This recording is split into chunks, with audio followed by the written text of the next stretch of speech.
Hey there, this is Sandy, half of the Latitude Junkies. I'm here to talk with my niece today. She's often asked me about how Uncle Mark and I travel so much. So we're going to go ahead and have a little discussion. Yes, it's an honor to be able to interview you today, Aunt Sandy. Thank you. So, our first question is you often talk about limitless travel. What does that mean to you, specifically as someone with disadvantaged mobility? Well, I love to travel, and it took me a while to get over my disability, get over the idea of how limiting my disability could be. But I still want to travel, even though I have limited mobility. So that's what it means to me. Great, beautiful answer. Now, what exactly is your limitation and how did it happen? Let's think about that first. Well, I had a stroke in 2012, and it caused it paralyzed me essentially. I had some recovery. I could walk again, which was a blessing. But my left side continues never recovered, so I can't use my left arm and hand. Yes, I know that must be a challenge. It is. And how exactly has it changed your life? Well, it changed my life significantly. I had to stop working. I mean, the day it happened, I knew things were going to change immediately, and it changed our lives, not just mine. Because now I have to depend on Mark. I can't drive, as you can tell, as you know. Yeah. So Mark is my biggest supporter. I need him for everything. Yes, that's beautiful, Auntie Sandy. And I know Uncle Mark is a big help. Yes. And you're so strong. Thank you. Now, you're welcome. Now, going back to limitless travel, will you tell us how you pull that off? Well, Mark and I really love to travel, and I try not to let my limitation hinder us.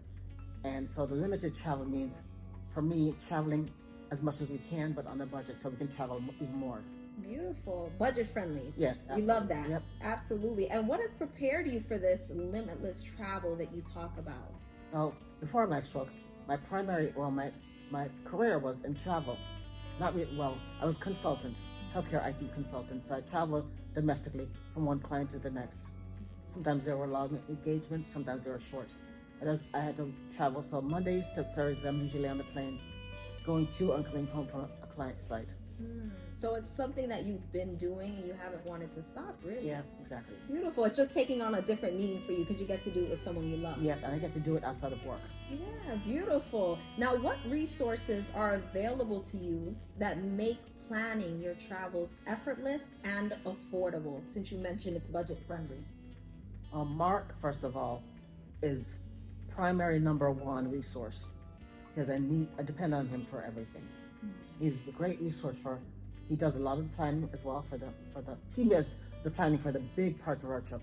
And I'd like to think I contribute by planning the smaller parts like excursions. I'm a history buff, so I love to look for things that are historical, even if they're funny historical. Yeah. When we go someplace, I like to look for what is a thing we can do, especially with my limitations, what I can do with Mark, because I don't want to hold him back. Right. Sometimes it depresses me that I can't do the things I would like to do, but even more so, I hold him back because I know he'd like to do things like, let's say, hiking or horseback riding. Thank goodness those are things we did together in the past, but now there's things he'd like to do more. Like, I'd love to go hiking with him, but I can't. So that kind of upsets me or keeps me back a little mentally or emotionally because I can't go on some of these adventures with him. But he shares them with me. He has a great time. He loves to hike. He loves to walk, run. He used to be a marathon runner. That's beautiful. And it's encouraging for those who have the same disadvantages as you. Yes. Because as you mentioned, you have things that you are able to do, like planning the excursions. Yeah. So that's beautiful. Yeah. Now, out of all of your trips, which one would you say was your favorite with Uncle Mark? Well, that's a very difficult question because I would say two things tie. I loved Australia. I think when I was 5 years old, I fell in love with Australia. The idea of going there. But the idea of going there when I was 5 seemed like going to the moon. You know, our family isn't wealthy, and it seemed like very out of reach, out of touch, out of what's what I'm looking for. Unattainable is what I'm looking for. Seemed unattainable. So Australia, going there was a very, very, it was a treasure to me. And plus, Mark took me on a hot air balloon ride in Australia, so that really makes it special. You know, Steve Irwin. Yeah. Remember him? I used to watch his shows, which drove everything. And imagine going there and seeing all those things. Actually fed a wallaby. Did you? Yes. Oh, that's nice. So Australia. Yeah. And then my second thing that would tie with the Holy Land. got to go to the Sea of Galilee, Mount Olive, Jerusalem, Bethlehem. Mark actually I think he walked into River Jordan. We saw some guys swimming in Sea of Galilee. It was really fun. Nice. It was really nice. And I found out something really interesting. This is where I love interesting facts and history. Do you know that olive trees don't die? No, I didn't know that. There was one olive tree that was there that was they aged it to 5,000 years old. And it just kind of, it looks like it's dying, but the tree just kind of looks like it's disintegrating, and the new tree comes up from within. Wonderful. That's a beautiful fun fact. Yeah, That's absolutely. beautiful. That is a beautiful fun fact. Is there anything you could share with someone who is in the same situation you're in, maybe disadvantaged, who may feel like they can't or something's holding them back? Is there any words of encouragement you Absolutely. can give to them? It's hard to say. You can't say to someone, put your disability aside, act like it's not there, because that's not possible. And I know that's challenging, like emotionally. For me, it was very difficult. It took me years to get to the point where I'm at, to embrace my disability. So my words of encouragement is look to the resources that are available, friends and family to help get you started. And then in terms of resources out there, there's a tremendous amount. There's ADA, the IDA, PWD, WTTW. I can't even remember them all, but it's like an alphabet soup of things. But there's a tremendous amount of resources out there that people can use, help them. There's amazing how there's so many things that can help you do things inexpensively or free, even free. I'm going to tell you one of my favorite things is I have a free national park pass. And so it's something I got because I'm disabled. And I can use it to enter free with up to 4 adults to any national park in the U.S. That's beautiful. The thing that's really cool is I've got a little passbook for it. It's almost like my goal to get it stamped everywhere. So it's really fun. I feel like a little kid. I go to the information center and I find the stamp and I stamp my book wherever I am. Recently we were in Utah. We